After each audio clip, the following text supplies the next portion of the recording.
Hello good evening guys. Previous class में हमने number based coding का कंसेप्ट चेक किया था। आज की क्लास में हम कोडिंग का जो कंसेप्ट करने वाले हैं वो group of words based coding होती है, जिसे चाइनीज़ कोडिंग का भी नाम दिया जाता है। तो मैंने जैसे यहाँ पे एग्जांपल लिखा है, आप इसको चेक कीजिए। यहाँ पे जैसे यहाँ पे आपसे किसी भी एक वर्ड का कोड पूछा जा सकता है। तो जैसे यहाँ पे इसको हमें सॉल्व कैसे करना है और हम किस वर्ड का यहाँ पे एग्जैक्टली आंसर कर सकते हैं, हम वो सीखेंगे।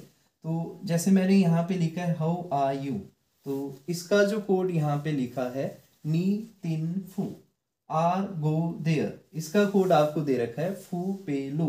तो यहाँ पे हमें ये देखना कि कौन सा ऐसा वर्ड है जो दोनों सेंटेंसेस में यहाँ पे कॉमन है।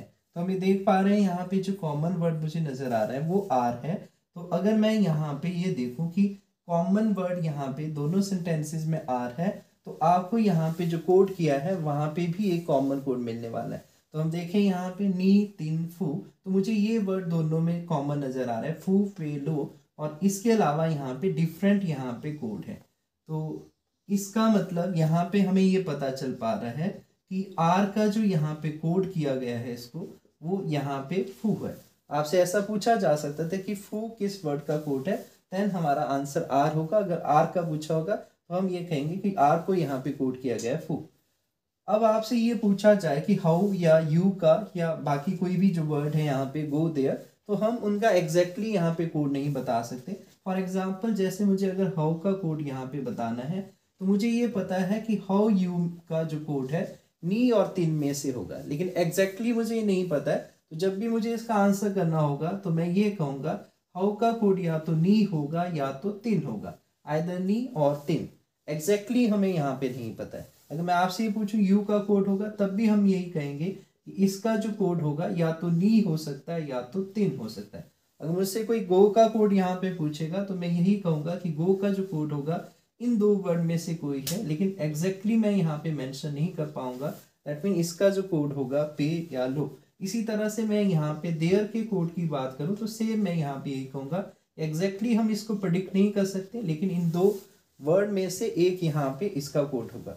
अच्छा, अगर आपसे ये पूछा जाए कि गो देयर का होगा, हाँ, तब हम एग्जैक्टली बता सकते हैं कि हाँ, हमें पता है आर का कोड यहाँ पे फू है, तो जो गो देयर का होगा वो पे लो यहाँ पे होगा, इसके अलावा यहाँ पे कोड नहीं होगा। तो मुझे लगता है आपको ये बात समझ आई होगी। मैं नेक्स्ट क्वेश्चन यहाँ पे लिखने वाला हूँ जिससे आपको कंसेप्ट और क्लियर होगा। तो सेकेंड क्वेश्चन हम देखते हैं।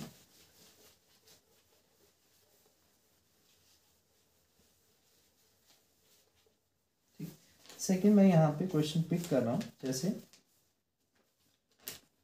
आपको यहाँ पे कोड दे रखा है वर्ड का हाउ आर यू, इसको कोड किया गया है हाउ आर यू, इसको कोड में लिखा गया है इंग पिंग सिंग। नेक्स्ट आपको सेंटेंस दे रखा है what about you, what about you, इसको जो कोड किया गया है इसको लिखा गया है सिंग रिंग डिंग। नेक्स्ट आपको सेंटेंस यहाँ पे दे रखा है what to do, what to do, तो इसका जो आपको कोड दे रखा है यहाँ पे डिंग फिंग चिंग, डिंग फिंग चिंग। अब आपसे यहाँ पे कोड पूछा गया है what is code of about, what is code of about, इसका आपसे यहाँ पे कोड पूछा गया है। तो अब हम इसको सोचना स्टार्ट करते हैं। तो हम जैसे कोई भी दो लाइन जो आपको लगता है कि नियर बाई है, आप उसको पहले चेक कर सकते हैं, तो वहां से फाइंड आउट करने में आपको इजी रहेगा और आपको कॉमन वर्ड को यहाँ पे ढूंढना है। तो जैसे मैं यहाँ पे इसको पढ़ता हूँ how are you and what about you, तो मुझे यहाँ पे जो कॉमन यहाँ पे वर्ड नजर आया दोनों में यू, इसके अलावा नहीं है। तो इसका मतलब इन दो सेंटेंसेस में भी आपको एक ऐसा वर्ड मिलेगा जो दोनों में कॉमन है। जैसे मैं पढ़ पा रहा हूँ यहाँ पे ing ping sing and sing ring ding, दोनों में जो कॉमन वर्ड है वो आप ये कह सकते हैं सिंग है यहाँ पे। इसके अलावा इन दोनों में कुछ भी कॉमन नहीं है, तो हम फिर यहाँ पे सेकंड और थर्ड को चेक कर सकते हैं जो ज्यादा नियर बाई है। इसके बाद फिर हमें थर्ड या फर्स्ट को हम चेक कर सकते हैं जो भी आपको अगर कॉमन यहाँ पे नजर आता है। तो मैं यहाँ पे देखता हूँ व्हाट अबाउट यू एंड यहाँ पे इस लाइन में चेक करता हूँ व्हाट टू डू, तो मुझे लगा ये वर्ड इन दोनों में यहाँ पे कॉमन था। जब मैंने इसको चेक किया तो मुझे यहाँ पे दूसरी साइड भी यहाँ पे कॉमन वर्ड मिलेगा, क्योंकि सिंग तो पहले से यू का कोड है। तो मुझे यहाँ पे देखा रिंग और डिंग और यहाँ पे डिंग फिंग चिंग, तो यहाँ पे जो कॉमन वर्ड नजर आ रहा है वो आपके पास है यहाँ पे डिंग। इसका मतलब मुझे एग्जैक्टली ये पता चल चुका है यहाँ पे, जैसे मुझे दो वर्ड के एग्जैक्टली यहाँ पे कोड पता है। यू का जो कोड होगा वो सिंग होगा, और आप ऐसे ये कह सकते हैं कि वट का जो कोड होगा वो आपके पास यहाँ पे डिंग है। तो अब यहाँ पे हाउ आर कहीं पे भी और मुझे नहीं मिला, तो इसका कोड मैं नहीं डायरेक्टली प्रेडिक्ट कर सकता कि हाउ का क्या होगा। हाँ, हाउ आर का मैं ये कह सकता हूँ कि इंग पिंग होगा। लेकिन यहाँ पे देखिए आपको दो वर्ड के यहाँ पे कोड मिल चुके हैं।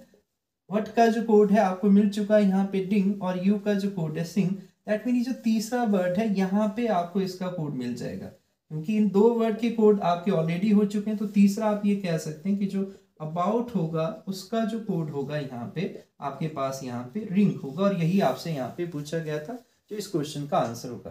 फॉर एग्जाम्पल अगर मैं आपसे अब ये पूछूं कि आप मुझे ये बताइए टू का क्या कोड होगा, तो एग्जैक्टली हम मेंशन नहीं कर सकते, लेकिन मुझे पता है इन दो वर्ड में से कोई एक होगा। तो हम यहाँ पे कहेंगे जो कोड होगा टू के लिए फिंग या चिंग हो सकता है, इनमें से कोई एक होगा, लेकिन एग्जैक्टली हमें नहीं क्लियर है कि कौन सा यहाँ पे होने वाला है।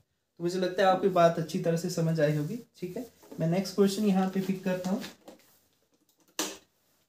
तो मैं थर्ड क्वेश्चन यहाँ पे लेने वाला हूँ।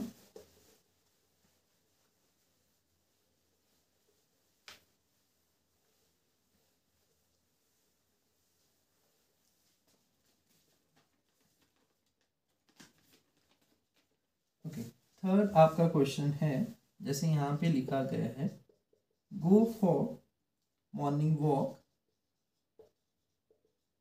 जिसको कोड किया गया है गो फॉर मॉर्निंग वॉक को कोड किया गया है सिंबल के रेफरेंस में dollar star question mark hash. Next आपको दे रखा है गुड फॉर हेल्थ, इसको कोड किया गया है यहाँ पे गुड फॉर हेल्थ को कोड किया गया है lambda question mark and at the rate.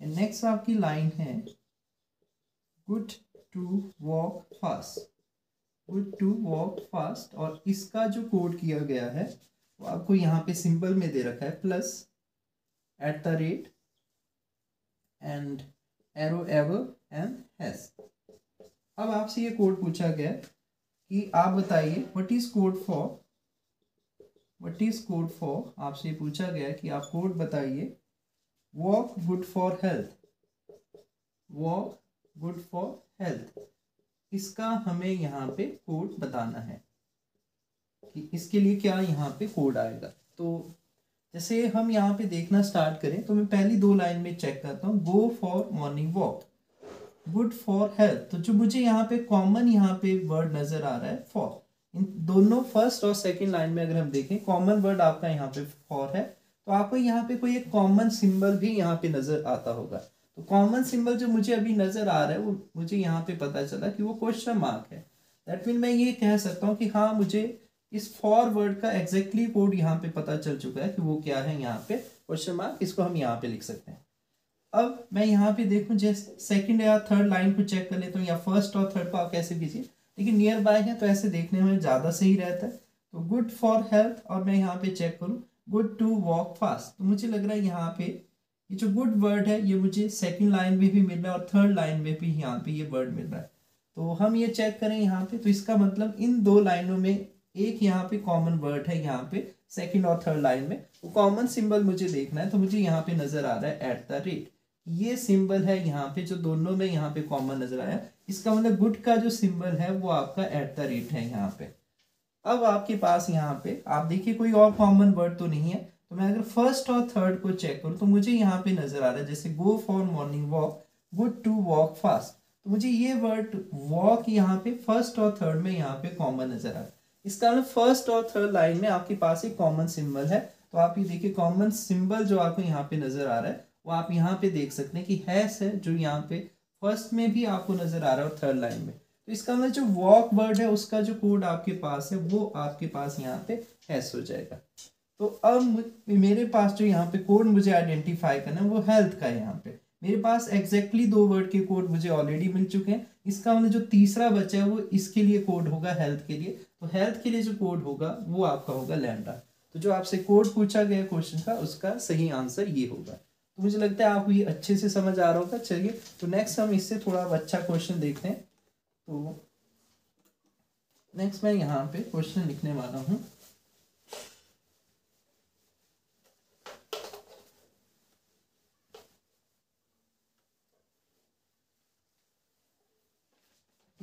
Next जो आपका क्वेश्चन है, जैसे आपको कोड दे रखा है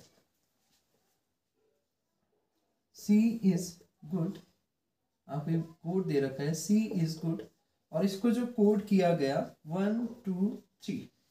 नेक्स्ट आपको कोड यहाँ पे दे रखा है is he bad, is he bad, जिसका कोड दे रखा है 3 5 9।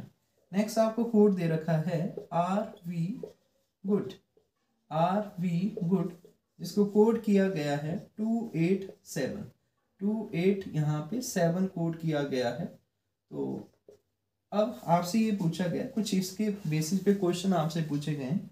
जैसे पहला क्वेश्चन आपसे पूछा गया कोड ऑफ सी बताना है आपको। यहाँ पे पहला क्वेश्चन ये है कोड ऑफ सी।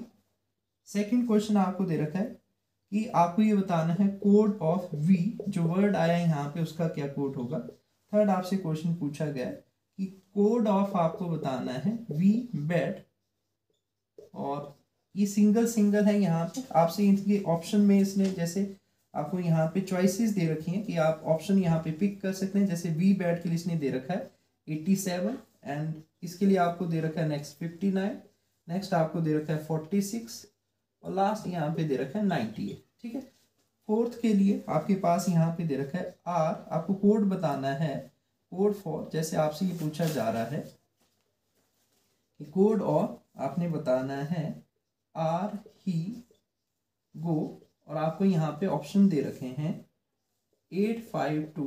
ठीक है, और नेक्स्ट इसका ऑप्शन दे रखा है आपको 4 5 6, एंड नेक्स्ट आपको ऑप्शन दे रखा है जो फोर्थ क्वेश्चन के लिए वो आपको दे रखा है 6 8 9, एंड डी आपको दे रखा है 1 2 3। तो इन क्वेश्चन का आपको आंसर करना है।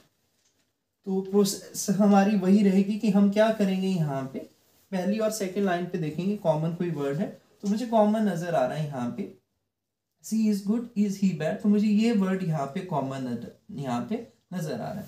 तो आपको यहाँ पे कोई ऐसा यहाँ पे नंबर होगा जो कॉमन नजर आ रहा है। तो आप देखिए यहाँ पे कह सकते हैं 3 यहाँ पे कॉमन नंबर है।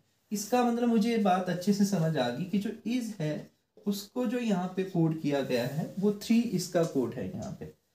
अब फर्स्ट और सेकंड लाइन में इसके अलावा कुछ भी कॉमन नहीं है। तो मैं अब सेकंड और थर्ड में देखता हूँ, तो मुझे यहाँ पे देखने पे मिल रहा है is he bad, are we good. तो इन दोनों में कोई भी यहाँ पे कॉमन नहीं है। तो अब मैं फर्स्ट और थर्ड को यहाँ पे चेक करता हूँ। ठीक है, तो she is good, are we good, तो ये वर्ड आपको कॉमन यहाँ पे और नजर आया यहाँ पे गुड। तो आपको यहाँ पे पहली और थर्ड लाइन में कोई कॉमन यहाँ पे नंबर नजर आएगा यहाँ पे। तो देखिए 1 2 3 2 8 7, तो ये आपको नजर आ रहा होगा यहाँ पे 2। तो इसका मतलब जो गुड वर्ड है उसको जो यहाँ पे कोड किया गया है वो है 2। ठीक है, और देखिए आपके पास यहाँ पे इन 2 वर्ड का कोड आपको मिल चुका है कि इनका कोड 2 और 3 है। एक यहाँ पे वर्ड बचा है और एक ही यहाँ पे आपके पास ये नंबर बचा है जिसका हमने अभी कोड नहीं किया। दैट मीन सी के लिए जो कोड आएगा यहाँ पे 1। यही आपसे पहला क्वेश्चन पूछा गया था कि आप बताइए सी का क्या कोड होगा। तो जो आपका सही आंसर होगा वो 1 होगा। मुझे लगता है अच्छी तरह से आपको समझ आया होगा।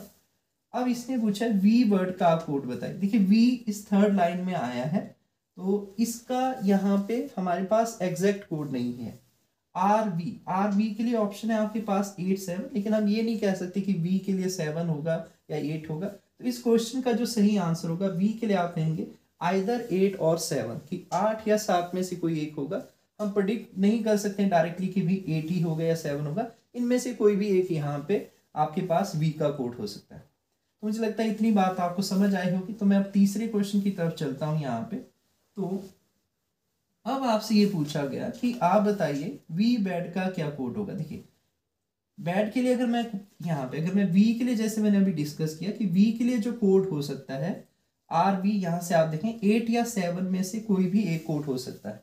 बैड के लिए भी सेम वही सिचुएशन है कि इसको भी हम डायरेक्टली नहीं प्रेडिक्ट कर सकते। हाँ 5 और 9 में से एक कोई होगा यहाँ पे। अब आपसे इस वर्ड का यहाँ पे वी बैट ये कंबाइन किया, एक यहाँ से लिया एक यहाँ से लिया, तो दैट मीन आपके पास जो पॉसिबिलिटी बनेगी वो इस तरह से बन सकती है कि अगर 8 आएगा तो 8 के साथ 5 भी हो सकता है, 8 आएगा तो 8 के साथ 9 भी हो सकता है। जैसे किस तरह के नंबर बन सकते हैं, वी बैट के लिए क्या सही रहेगा, वी बैट के लिए रहेगा कि अगर 8 आपने यहाँ से लिया होगा, हो सकता है 5 यहाँ से आए, तो ये हम कह सकते हैं कि हाँ हो सकता है यहाँ पे इसका कोड हो। और क्या हो सकता है, अगर 8 के साथ 9 आए तब भी हम कह सकते हैं कि हाँ ये भी हो सकता है कि वी के लिए 8 आ जाए और यहाँ पे बैट के लिए 9 आ जाए। तो ये पॉसिबिलिटीज हैं, क्योंकि हम डायरेक्टली प्रेडिक्ट नहीं कर सकते। सेम ऐसा 7 के साथ यहाँ पे 5 और 7 के साथ 9, और ये नंबर इंटरचेंज फॉर्मेट में भी लिखे जा सकते हैं, 5 8 9 8 इस तरह से आपको कोड, क्योंकि एलिमिनेट करना है और आपको यहाँ पे कंसेप्ट को यूज करना है। क्या नहीं कोड हो सकता है कि डायरेक्टली दोनों एक साथ नहीं आ सकते, 87 नहीं आ सकता है, क्योंकि 87 किसका कोड होगा, आरबी का। क्या नहीं आ सकता है डायरेक्टली, 59 नहीं आ सकता है, क्योंकि 59 किसका कोड है, ही बैट का यहाँ पे। तो मुझे लगता है आपके पॉइंट समझ आएंगे। तो ये ऑप्शन देखिए इसी तरह से एलिमिनेट हो गया, इसमें 87 ही कोड आ गया, और 87 आपको पता है किसका कोड है, 87 है आरबी इन दो वर्ड का, ठीक है। तो ये पहला ऑप्शन आपका एलिमिनेट हो गया। दूसरा आप देखते हैं 59, ये भी नहीं आ सकता, 59 किसका कोड है, 59 आपके पास ही बैट का है।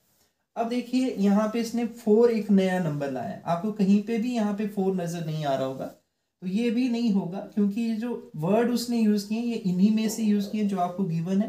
तो इनका कोड वी बैट का एक नंबर यहाँ से होगा और एक यहाँ से होगा, तो ये भी यहाँ पे नहीं होगा, क्योंकि 4 आपके पास न्यू नंबर है, 6 भी आपके पास यहाँ पे न्यू नंबर है। तो एक ही आपके पास ऑप्शन बच रहा है, और हमने पढ़ा था इस तरह का कुछ भी हमें देखने को मिल सकता है इंटरचेंजिंग फॉर्मेट में, किसी को भी आगे लिखा जा सकता है किसी को पीछे। तो देखिए यहाँ पे ए कोड आपके पास यहाँ से आया, दैट मीन यहाँ पे आपके पास आया 8, एक ऊपर वाले से आया 9, तो इस क्वेश्चन का सही आंसर होगा 9 8 यहाँ पे। तो मुझे लगता है आपको पॉइंट अच्छी तरह से समझ आया होगा कि डायरेक्टली हम नहीं प्रेडिक्ट कर सकते। हाँ हमें इतना पता है कि वी का कोड इनमें से कोई एक होगा और बैट का कोड इनमें से एक होगा, इस कंसेप्ट का हमने यूज किया। तो मुझे लगता है आपको अच्छी तरह समझ आएगा। ऐसा ही हम आगे वाले क्वेश्चन में भी चेक करेंगे। तो अगला आपसे क्वेश्चन पूछा गया है, यहाँ पे देखिए आर ही गो, आपसे ये पूछा गया कि आप बताइए आर ही गो का क्या कोड होगा। तो मैं ये देखता हूँ कि आर का कोड मेरे पास अवेलेबल है। अगर मैं आपको यहाँ पे बताऊं जैसे आर का क्या कोड है, डायरेक्टली हमें नहीं पता है, हम ये कह सकते हैं कि या तो 8 होगा या तो आपके पास यहाँ पे क्या होगा 7 होगा, इनमें से कोई एक है यहाँ पे, ठीक है। हाँ लेकिन दोनों साथ में नहीं आएंगे, यहाँ पे आर बी होगा तब आप कह सकते हैं आर बी के लिए जो कोड होगा 8 और 7 इकट्ठे आएंगे, लेकिन आर के लिए होगा तो आप ये कहेंगे या तो 8 हो सकता है या तो 7 होगा। अच्छा फिर हम ये देखते हैं नेक्स्ट वर्ड हमें बोला ही, तो ही के लिए भी सेम वही सिचुएशन रहेगी कि ही बैट का कोड 5 9 है, लेकिन एग्जैक्टली हमें किसी का भी नहीं पता है, तो हम ये कह सकते हैं कि ही या तो 5 हो सकता है या तो 9। अच्छा अगर ही 5 होगा उस कंडीशन में फिर हम कह सकते हैं बैट 9 होगा, अगर ही 9 होगा तो उस कंडीशन में बैट क्या होगा 5, ये हमें नहीं पता है यहाँ पे। तो नेक्स्ट वर्ड हमारे पास गो, जो इसमें नहीं दे रखा है, गो आपके पास एक न्यू नंबर है। तो ये चीज आपने ध्यान देनी कि एक नंबर इनमें से आएगा, एक आर के लिए यहाँ से 8 और 7 में से आपको कोई नंबर दिखेगा, ही के लिए आपको इनमें से कोई एक नंबर यहाँ पे नजर आना चाहिए, और जो न्यू नंबर है वो एक नया वर्ड है तो उसके लिए आपको एक न्यू नंबर आना चाहिए जो इनमें से नहीं होना चाहिए। कौन से, जो आपको गिवन है, जैसे यहाँ पे 1 2 3 आप ये कह सकते हैं न्यू नंबर कि ये भी हम काउंट करें, जैसे 5 9 8 7, इनके अलावा कुछ और नया नंबर इसकी जगह पे आना चाहिए, क्योंकि ये ऑलरेडी गिवन वर्ड के लिए यहाँ पे कोड आपके हैं, और गो एक नया वर्ड है तो जो इनमें से नहीं हो सकता, ये आपने ध्यान देना। तो हम ऐसे ही यहाँ पे चेक करते हैं। देखिए पहले के लिए देखते हैं, अगर मैं इस ऑप्शन को चेक करूँ, हाँ 8 आ सकता था, 8 आर का कोड होगा, इसके अकॉर्डिंग हम ये कह सकते हैं। 5 किसका कोड हो सकता था, ही का, लेकिन 2 इसने यूज किया यहाँ पे वर्ड, और हमें पता है 2 किसका कोड है, गुड का, एक नया नंबर आना चाहिए था, तो इसलिए ये ऑप्शन यहाँ पे एलिमिनेट हो गया। पहले 2 के अकॉर्डिंग मुझे सही लग रहा था, लेकिन थर्ड के अकॉर्डिंग ये फेल हो गया। फिर हम आगे चलते हैं 4 5 6, तो मैं ये देखूंगा यहाँ पे कि 5, जैसे हम ये कह सकते हैं कि ये 5 जो वर्ड है ये ही के लिए आ सकता है, लेकिन 4 और 6 दोनों ही आपके पास न्यू नंबर हो गए, तो 2 न्यू नंबर नहीं, आपके पास न्यू नंबर एक ही है। आर के लिए कोड आपका 8 और 7 में से कोई एक नंबर आना चाहिए था, तो ये भी आपके पास यहाँ पे इस वजह से फेल हो गया। अब हम थर्ड ऑप्शन पे चलते हैं। जैसे हम देखते हैं तो 6 मेरे पास एक न्यू नंबर है, तो हो सकता है 6 यहाँ पे कोड बन जाए किसके लिए, गो के लिए। तो हाँ ऐसा कह सकते हैं कि हाँ नया नंबर है तो ये 6 यहाँ पे गो का कोड हो सकता है। फिर मैं ये देखता हूँ कि अच्छा 8, तो 8 मुझे लग रहा है यहाँ पे आर के लिए इसने यूज़ किया, एक नंबर यहाँ से यूज़ किया 8 तो आर के लिए, और एक नंबर देखिए इसने यहाँ पे यूज़ किया 9, इनमें से कोई एक हो सकता था तो इसने 9 यूज़ किया, इसका मतलब ये यूज़ हो गया यहाँ पे ही के लिए, तो यही इसका सही आंसर है। यहाँ पे इसके लिए जो आंसर बनेगा 6, 8, 9। अच्छा तीसरा डी आपके पास 1, 2, 3 दे रखा था, सी इज गुड का ऑलरेडी कोड है यहाँ पे, तो ये तो आपका आंसर नहीं होगा। तो मुझे लगता है ये बहुत ही अच्छी तरह से आपको समझ आया होगा, और आप जब प्रैक्टिस करेंगे, इसको बार बार सोचेंगे, तो आपको ये कंसेप्ट अच्छी तरह से यहाँ पे क्लियर हो जाएगा। तो आज की क्लास में मैं इतना ही रखता हूँ। चलिए, थैंक यू।